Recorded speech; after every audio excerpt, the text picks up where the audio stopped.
The biggest split in world sport right now involves a Saudi-funded LIV Golf Tour, which, in the words of Rory McIlroy, has ripped golf apart. The Saudi Tour's lured a series of superstars with massive pay packets and has taken heavy criticism for supposedly whitewashing the image of the Saudi Arabian government. Well, Greg Norman, the all-time golfing legend, is the boss of LIV Tour, and I spoke to him and began by asking how this almighty split can be resolved. Well, I think over a period of time it will resolve itself, Piers. There's no question about it.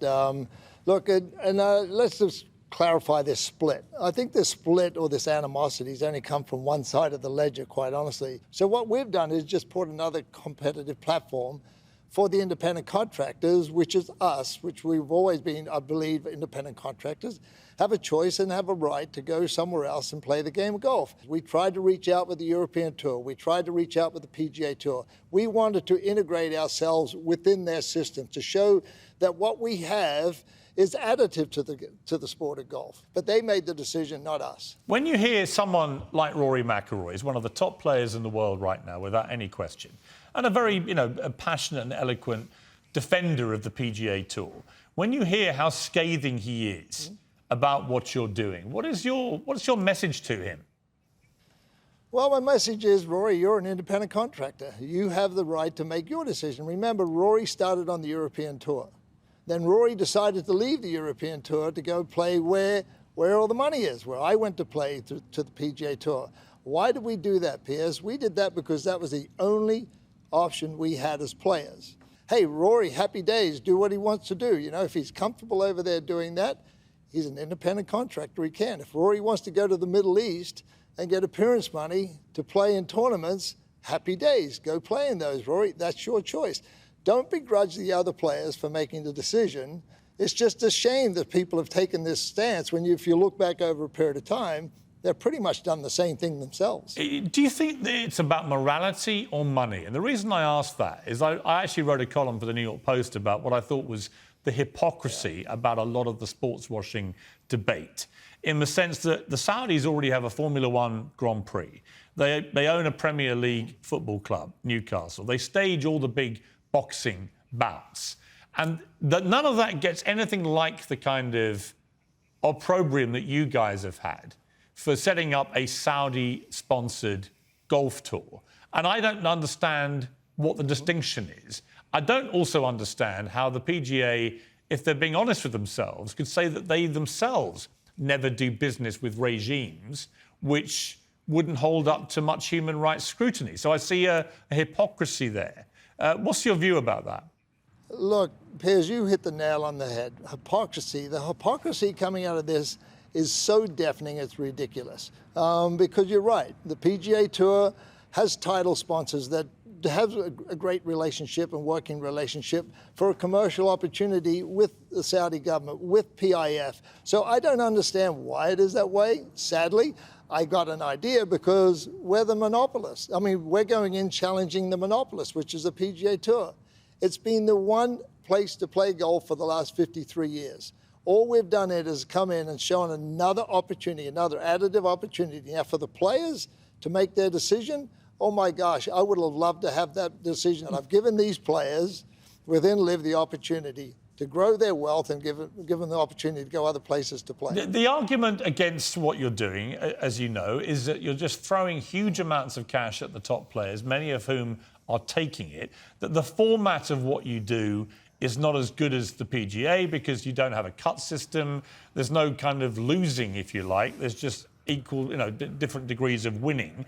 And also that at the moment, you're not getting many people watching this, that the streams aren't getting much traction. Do you think you are going to rise above the sport washing debate to do what you want to do? Well, 100%, Piers, 100%. Look, going back to the money issue, right? We've been the leader. You take LIV out of the equation, the PGA Tour would never have reacted the way they've reacted. LIV comes along, then all of a sudden all this money pops out of nowhere, out of their reserve. How do you think the players feel that are either on LIV or have been decades and decades in the game of golf, even me included, saying, why didn't I have the right to play for this money? If you've had this in reserve all this period of time for just all of a sudden pop up out of nowhere because of LIV, You've got to ask a lot of questions about that. OK, on the morality point, I've seen a lot of your players, some handle it pretty well when they get asked about this. Others have not handled it so well. Some have been completely buried, like Phil Mickelson, which I think has been incredibly unfair, actually. And I'm sad to see a legend of the game like him be pilloried in the way that he has. But there are obviously legitimate questions about the Saudi regime, about the murder of the journalist Khashoggi and so on.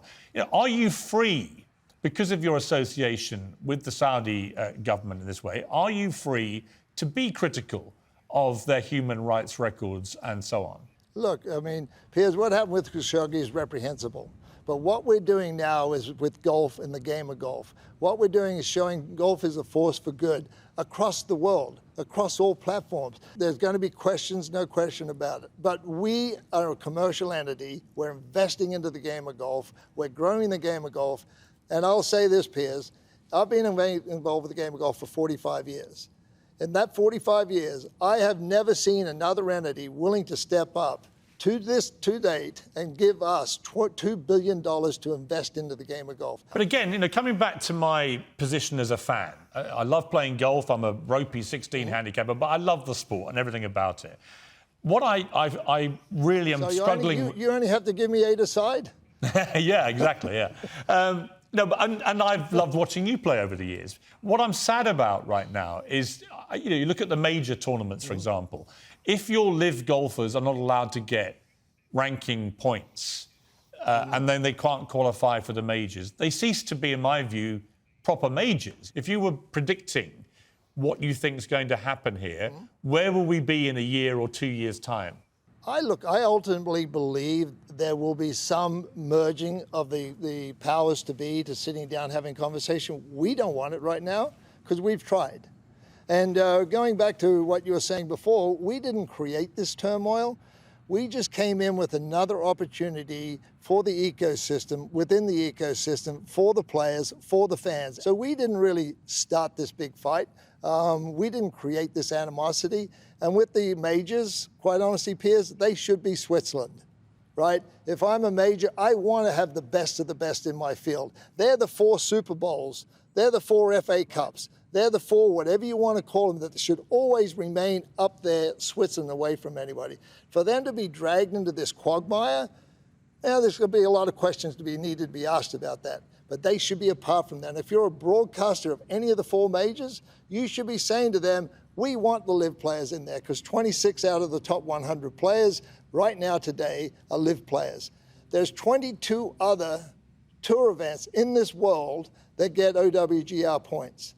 And I can tell you there's 21 of those 22 are far inferior than what the LIV Tour is all about. You know, it reminds me... So why are we being targeted? You've been snubbed up at the Open. They wouldn't let you go to the Champions Dinner, which I thought was actually very churlish.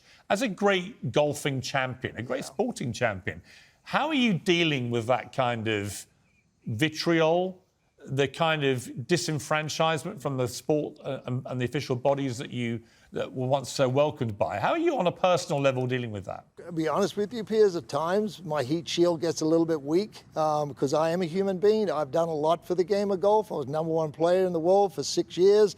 I've done things in the game of golf. I've promoted the game of golf. I've grown the game of golf globally. What happened in the R&A was a petty, cheap, childish shot, to be honest with you. And if you can't rise above it all, shame on you. Because if you are under pressure from other people exerting pressure on you, shame on you. For you not to sit down and have a discussion and to understand what the LIV business model is and to see how it sits within the ecosystem, shame on you. Have you lost personal friends in the golf world as a result of all this? 100% I have, yep. But if they want to judge me on lack of information and lack of what's out there, they're the ones with the small mind. I'm lucky to have these magnificent people behind me. I'm lucky to have an investor willing to invest into the game of golf like they are investing. Golf is lucky to have this. But do you? And it's so what people petty, say, Greg? So what people say, they say, you know, do you have any moral line about any of this at all? In the sense that I think some of your players were asked at a press conference, well, if Vladimir Putin wanted to set up a golf tour, would you allow that to happen? Would you want to be involved in that? In other words, is there a moral line that Greg Norman wouldn't cross? My moral line is I believe in the product. My moral line is I've been a big, staunch promoter of growing the game of golf on a global basis. My moral line is golf is the force for good. So I am so proud to be in this role, Piers, I really am, because my whole life, somebody asked me a question the other day, Greg, do you think this is going to affect your legacy? And I said to him, you know what, maybe my legacy on the golf course is not my legacy. Maybe my true legacy is what we're doing with LIV for the game of golf and giving this opportunity to collegiate players, to eventually to women, to the guys we have today, to be a true competitor, to show that you are additive to the system and our product is speaking for itself. And final question, Greg. I'm going to be playing the St Andrews Old Course and Kings Barnes and Carnoustie in the Alfred Dunhill Links.